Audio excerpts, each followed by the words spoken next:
Welcome to day 3 on this North Luzon trip where we cover 1,200 kilometers on the Suzuki Bergman. I'm having an underwhelming breakfast from Starbucks, but I've also got my iced coffee, and unfortunately it's not my fault because the weather has been pretty bad. It was raining really hard for about 2 hours this morning, so I've been held up and I just don't have time to fit in a proper breakfast somewhere else. I'm hoping to come across maybe a few nice restaurants en route, but in today's video I'm planning to cover about 4 to 5 hours of driving, so we've got a long road ahead. I'm going to quickly finish up my breakfast. I got 2 Spanish mozzarella chorizo sandwiches, just in case I don't find anything along the way, and they've been nicely heated. There we go.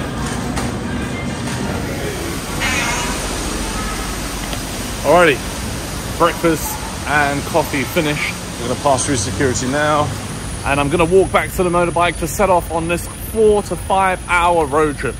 Gosh, it's going to be insane, but thankfully the weather has fixed up, and hopefully it stays like this, nice and clear, and hopefully the floor dries up as well. Last night, while I was on my way back to my accommodation, I found a nail in my tire. Yes, it was a nail that was almost an inch long, and it was to the side of the tire. I was really worried that removing that nail would possibly cause the air to leak out the tire. But when I went to a mechanic that I found on Google Maps, he removed the nail, and thankfully there was no hole. The tire was not losing any sort of pressure. There was no air bubbles coming out of it. Now, I don't really know what to do about the situation. I'm in a bit of a predicament. I could get the tire replaced, but there are no 10-inch tires for the Suzuki Bergman available around here. The second thing would be to possibly put some tire sealant inside, but I've heard it's really bad for the wheel. And the third thing is to possibly get it patched up. But is there a need to get it patched up when there is no puncture? And I don't have a lot of faith in these puncture repair kits either, because they haven't worked for me in the past. They've failed each time I've tried to use them. So yeah, I guess I'm just gonna keep going and see how long it lasts me. I also bought myself 2 ponchos from SM Olongapo, which is just behind me over there. I can't remember exactly how much they were, but they're disposable ones as they're very, very thin. But yeah, I don't really want to have like a really thick poncho. Those disposable ones I think will do me just well. Anyway, it's time to pay for the parking. Hello, how are you? Thank you, man. It's on the mat. Time to get going. Okay, I've got the route dialed into Google Maps. It's now just a matter of driving. My goodness me, if you've ever been to the Subic Bay area, you'll know how strict traffic enforcement is here. I've been stopped already 2 times by traffic enforcement because supposedly I've had like traffic violations. One earlier was me trying to turn left, but supposedly I was in the wrong lane. These are very small traffic violations, but you know, the traffic enforcers here do issue tickets, and so you have to be very, very careful. And it's a bit of a pain to drive around here. Actually, I feel quite scared to drive around here in the event like I'm sort of breaking a traffic violation or somewhat. The traffic laws here may be very strict, but the officers are very polite and kind. Kudos to them for keeping a professional, polite and sincere manner. They do have empathy towards users on the road. Hello, sir. Full tank? 91, yeah. Depending on how the weather shapes up, I may have to think about applying some sunscreen, because the sun is really beaming down and I can feel my hands just burning. Anyway, once I'm done topping up on fuel, I'm going to go to the air pump and check my tire pressure, see if they're all okay. They seem fine. 240 pesos for a full tank. Nice.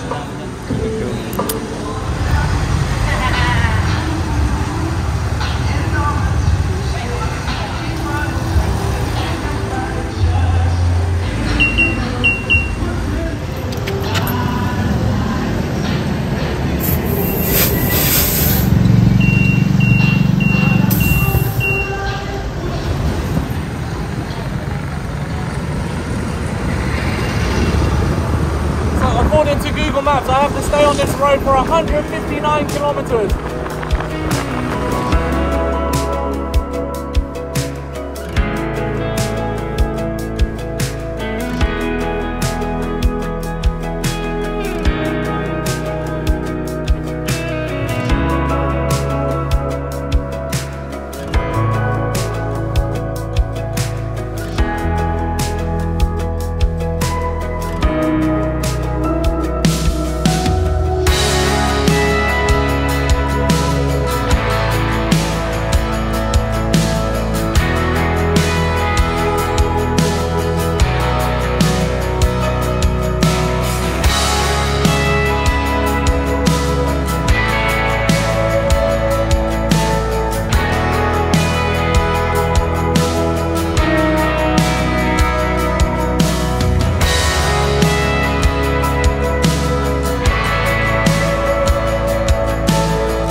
stopped on the side of the road because I need to once again apply some sunscreen because it is boiling hot outside. The time is around about 2:30 p.m.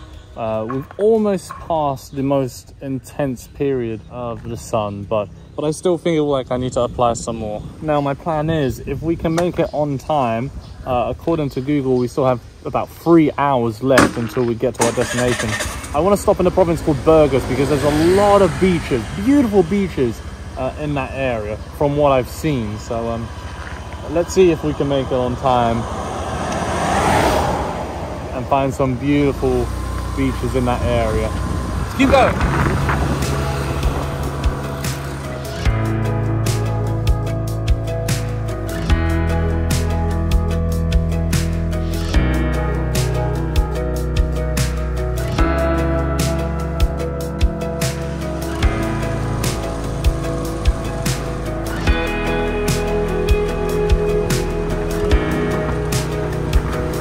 Alrighty, I've stopped at the barangay hall of the province or town called Yuacon, and this in front of me is a wonderful view of Yuacon Lake with the backdrop of the mountains. Look how beautiful that is.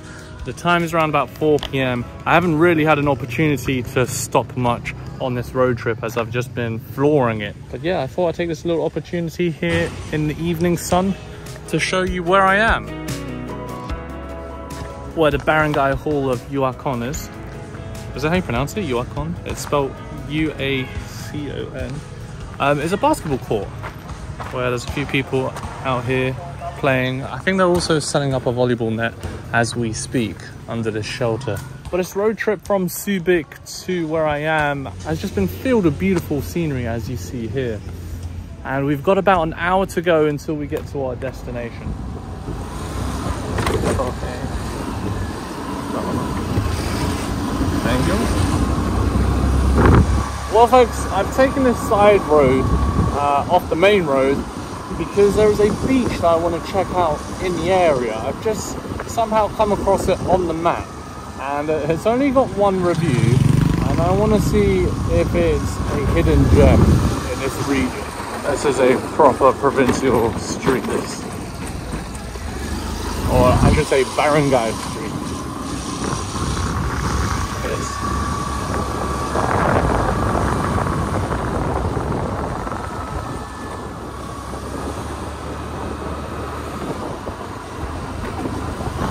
What the hell? I just fell off the tree and hit my leg. Anyway, it is about a 20-minute detour. Let's see if it's worthwhile. I'm hoping so. It's different to the long, straight provincial roads.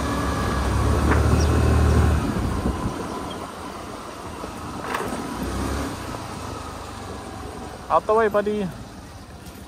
Something's making me think, was it even worth pursuing?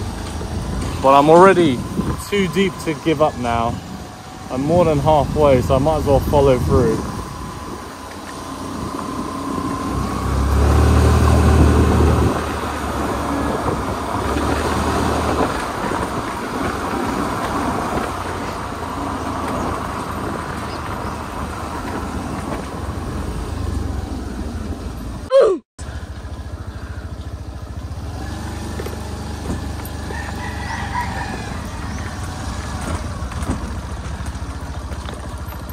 Well, I'm met by a cow. Hello, how are you? Have a good day. Well, to get to the beach, according to the map, we have to go in this direction where it says no trespassing beyond this fence. It looks like it was all in vain. Anyway, that was kind of fun. Back to the main road we go. Oh well. And there's nothing really down that way either. But that was a cool little detour. Although it didn't yield much, it was still fun to take these little off-road paths through these little residential rural streets. So many animals around here. Lots of cows, goats, dogs. Well, we're back on the main road and let's plow ahead. Whoa, this whole left side of this road is just one huge continuous coastline with a beach, a sandy beach. Da-da-da-da-da! We've made it to our first beach in today's video. Listen to the soothing sound of these small little waves trickling up the shore.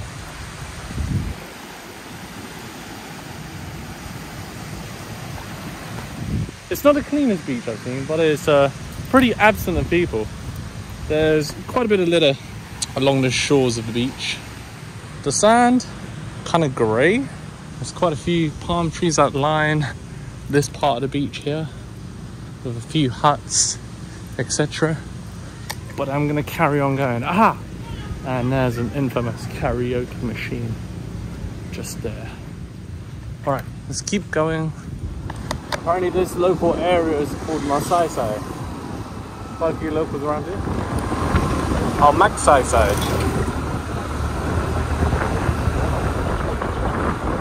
Welcome, Malapacapas. Erected in 2013. Maybe here?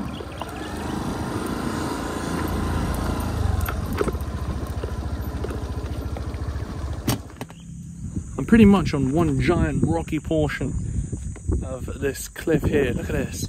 I've got a view over the countryside here in the Philippines. Listen to those birds chirping. I don't know why there's a pile of rocks here. Maybe a few people came here previously, had a little campfire. Looks like a fitting place for a little campfire maybe. But where I was stood earlier, just over there, felt like the highest point in the surrounding area. I think it is as well. You get the best view when you're standing right here beside these rocks. You've got the bay over there, the foreground of these lush trees, the mountains in the distance over here. Beautiful soft blues and whites in the sky with a few pinks. Over there there's a few rice paddies as well. And I love how this bit here, this giant piece of limestone, makes it feel very desolate. There's nothing growing in this particular portion here. Anyway, keep going. Oh wow, look how beautiful that is. It looks like a miniature peninsula almost. We're about 7 kilometers still away from the beach in this area. I've also come to learn the name of this beach. It's called Tambo Bang Beach. There it is. And there's also something called Osmania here. As in like Osmania Beach. This road, which is the only road that takes you to Tamabang Beach, is nothing short of twists and turns and hairpins. So it's probably fun to ride that.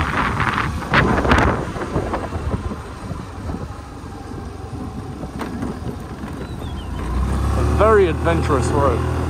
I must say, I've never seen a town in the Philippines that has signposts deterring people from taking psychedelics. Is this town infamous for having a lot of users? I don't know.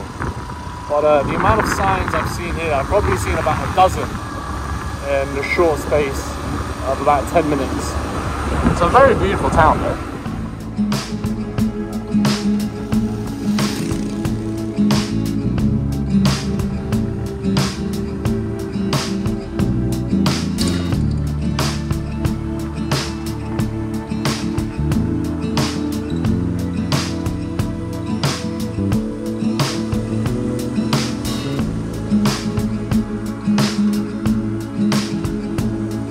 Well, we made it to the barangay called Osmania, and Tambabong Beach should be located somewhere along here. Osmania Point Beach Resort. Look at the view.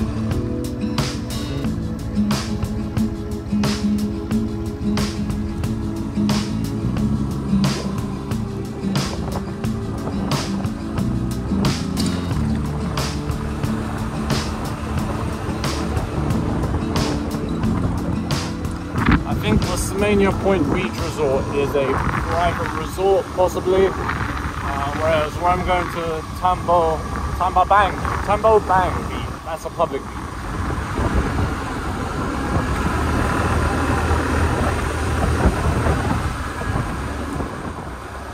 Oh, slow down. Slow down. Okay, slowing down. Speeding up. How much further can it be?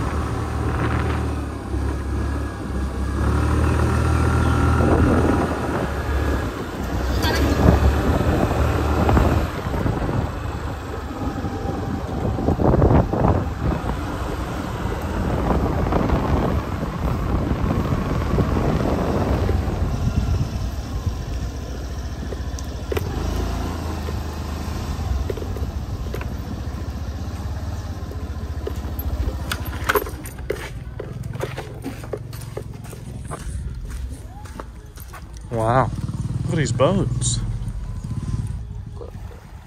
Very different to the usual fisherman boats that we see in the Philippines. These ones have got a much deeper hole. Right? Look at that. They look superior quality as well, especially the floats that they have on the sides and the way they've been constructed too. Look at this.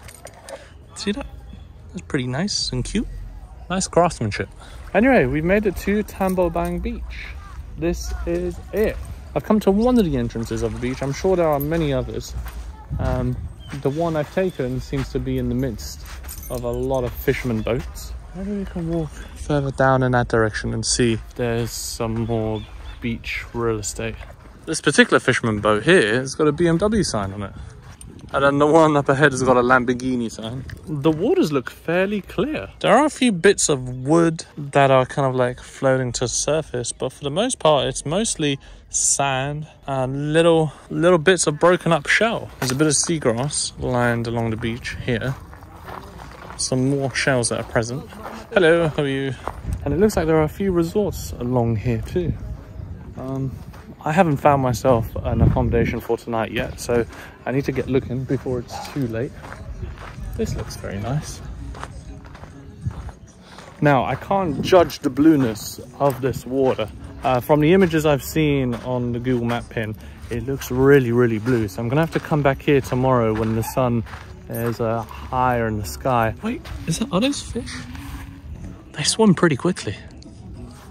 Okay, I've walked a little bit further from Tambobang Beach, and according to this little sign, which is a support arch for these two little swings here, the beach has got a lot clearer and a lot more beautiful. Look how much more wider the sand is. Apologies for the music. There's a beautiful sunset going down right now as we speak, along with 3 picturesque fisherman boats lined in series.